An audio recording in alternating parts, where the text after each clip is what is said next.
इस वीडियो के बाद आप एसोसिएटिव एरे और मल्टी डिमेंशनल एरे को एक्सप्लेन कर पाएंगे। चलिए टाइप्स ऑफ एरे पर अपना डिस्कशन कंटिन्यू करते हैं। एसोसिएटिव एरेज में स्ट्रिंग्स या टेक्स्ट होते हैं एज देयर इंडिसेस। ये एरेज पर्टिकुलरली तब यूज होते हैं जब इंडिसेस और वैल्यूज के साथ उनकी एसोसिएशन वैल्यूज से ज्यादा इंपॉर्टेंट होती है। फॉर एग्जाम्पल, यहाँ पर लेफ्ट साइड में हमारे पास यूएस प्रेसिडेंट्स के नेम्स हैं और राइट साइड में वो ईयर्स हैं जब वो पहली बार इलेक्ट हुए थे। अब अगर हम सिर्फ वैल्यूज यानी ईयर्स को स्टोर करेंगे तो इन्फॉर्मेशन लेस सिग्निफिकेंट लगेगी। तो यहाँ पर इंडिसेस इंपॉर्टेंट हैं, जिनका मतलब है प्रेसिडेंट्स के नेम्स जो इन्फॉर्मेशन को यूजफुल और कंप्लीट बनाते हैं। अब इंडिसेस की वैल्यूज के साथ इस एसोसिएशन को की वैल्यू पेयर कहते हैं, जहां पर इंडिसेस कीज होती हैं और ईयर्स वैल्यूज होते हैं। तो हमारे पास 4 की वैल्यू पेयर्स हैं। अब चलिए देखते हैं कि हम एसोसिएटिव एरे को कैसे डिफाइन करते हैं। यहाँ पर ईयर्स एक वेरिएबल है जिसमें हमने एरे को स्टोर किया है। ब्रैकेट्स में हम सारी की वैल्यू एसोसिएशंस को कॉमा से सेपरेट करके ऐड करेंगे। अब हर एक एसोसिएशन में इन्वर्टेड कॉमास में एक की है एज इट्स स्ट्रिंग, जिसके बाद equal to greater than sign आता है जो एक एरो जैसा दिखता है, जिसके बाद वैल्यू आती है। यहाँ पे वैल्यू एक इंटीजर है, इसलिए वो इन्वर्टेड कॉमास के बिना है। तो इस एसोसिएटिव एरे में 3 की वैल्यू पेयर्स हैं। ऑल्सो एसोसिएटिव एरेज के केस में एलिमेंट्स को प्रिंट करना भी आसान होता है। से हमें बराक की कॉरेस्पॉन्डिंग वैल्यू को प्रिंट करना है। क्या आप गेस कर सकते हैं कि हम यहाँ पर कौन सी वैल्यू एंटर करेंगे? इट विल बी बराक, क्योंकि एसोसिएटिव एरेज के केस में इंडिसेस स्ट्रिंग्स या टेक्स्ट होते हैं, जो इस केस में बराक है। ऐसे ही हम एलिमेंट की वैल्यू को रिप्लेस कर सकते हैं और एक नया एलिमेंट भी ऐड कर सकते हैं, लाइक दिस। ये बिल्कुल वैसे ही काम करता है जैसे हमने न्यूमेरिक इंडेक्स्ड एरे के केस में देखा था, और इसमें डिफरेंस सिर्फ इंडिसेस में है। और हम इस एरे को एलिमेंट बाय एलिमेंट भी डिफाइन कर सकते हैं, लाइक दिस। एसोसिएटिव एरेज के केस में सारे एलिमेंट्स को प्रिंट करने के लिए हम फॉर ईच लूप को यूज कर सकते हैं, लाइक दिस। अब आपका टास्क है इस कोड को रन करके खुद इसका आउटपुट ऑब्जर्व करना। Next we have a multi dimensional array. ये एरेज के एरे होते हैं, जिसका मतलब है कि इसमें एरे का हर एक एलिमेंट एक एरे होगा। ये एरेज कुछ भी हो सकते हैं, जैसे इंटीजर, स्ट्रिंग या फिर कोई दूसरा टाइप, लेकिन एक दूसरे का कॉम्बिनेशन नहीं हो सकते। चलिए देखते हैं कि इस एग्जाम्पल की हेल्प से हम मल्टी डिमेंशनल एरे को कैसे डिफाइन कर सकते हैं।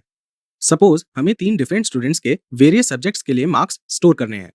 तो यहाँ पर एक एरे में हम 3 सब्जेक्ट्स के मार्क्स स्टोर करेंगे। तो यहाँ पर हमारे पास एक एसोसिएटिव एरे है जो 3 सब्जेक्ट्स फिजिक्स, केमिस्ट्री और मैथ्स के लिए अमित के मार्क्स स्टोर करेगा। ऐसे ही हमारे पास 2 और एसोसिएटिव एरेज हैं जो 2 और स्टूडेंट्स चिराग और वंदना के मार्क्स स्टोर करेंगे। अब लेट से हमें ये सारे स्टूडेंट रिकॉर्ड्स को कंबाइन करके किसी दूसरे एरे में स्टोर करना है, और इसके लिए हम एक एसोसिएटिव एरे क्रिएट करेंगे, लाइक दिस।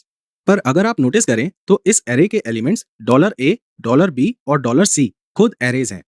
इस केस में $students एक मल्टी डिमेंशनल एरे है, जहां पर एरे एलिमेंट्स खुद ही एक एरे हैं।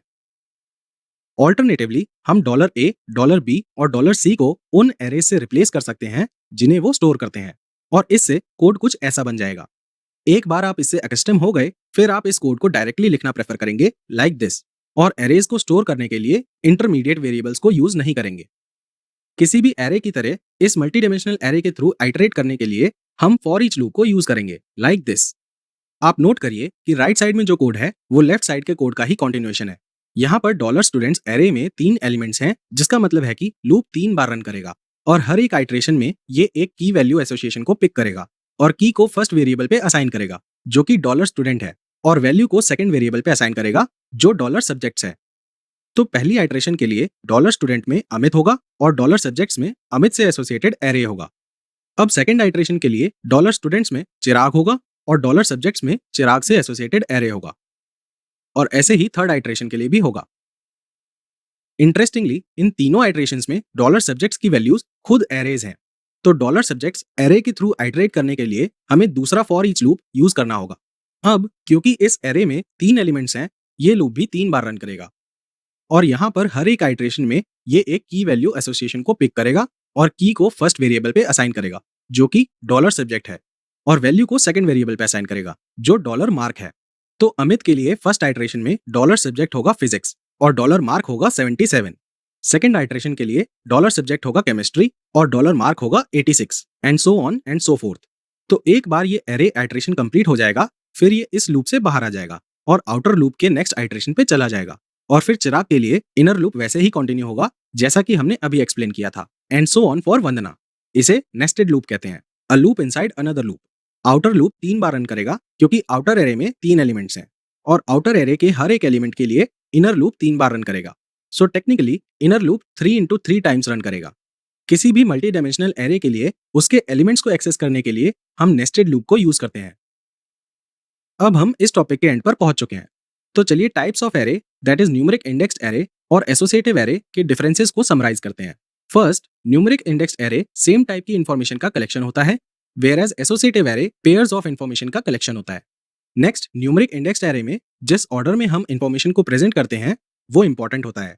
एसोसिएटिव एरे के केस में इंफॉर्मेशन के पेयर के बीच का एसोसिएशन इंपॉर्टेंट होता है। नेक्स्ट, न्यूमेरिक इंडेक्स्ड और एसोसिएटिव एरे को डिफाइन करने का तरीका काफी अलग होता है।